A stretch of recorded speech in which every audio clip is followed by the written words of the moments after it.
জয় কৃষ্ণকালী মায়ের জয়, জয় সোনা মায়ের জয়। আপনারা ভিডিওতে আশা করি দেখেছেন যে বেলেরাতে কিন্তু কৃষ্ণকালী মা আর নেই। মাকে সেখান থেকে নিয়ে চলে যাওয়া হয়েছে।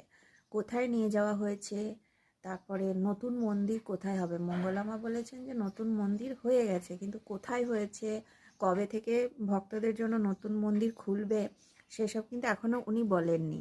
তো উনি যখন জানাবেন তখন আমি আপনাদের সাথে অবশ্যই শেয়ার করব।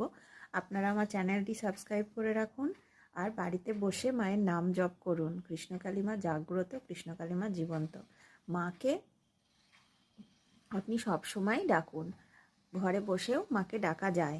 তাই মন্দির তো খুব তাড়াতাড়ি নিশ্চয়ই খুলবে। মন্দির হয়ে গেছে, যখন মঙ্গলামা বলেছেন যে কৃষ্ণকালী মায়ের অনেক বড় মন্দির হয়ে গেছে, তো অবশ্যই আমরা তো যারা মায়ের ভক্ত, কৃষ্ণকালী মায়ের ভক্ত, তারা খুব খুশি হয়েছে এই খবরটা শুনে। আমি তো খুব খুশি হয়েছি যখন এই খবরটা আমি জানলাম যে মায়ের অনেক বড় মন্দির তৈরি হয়েছে।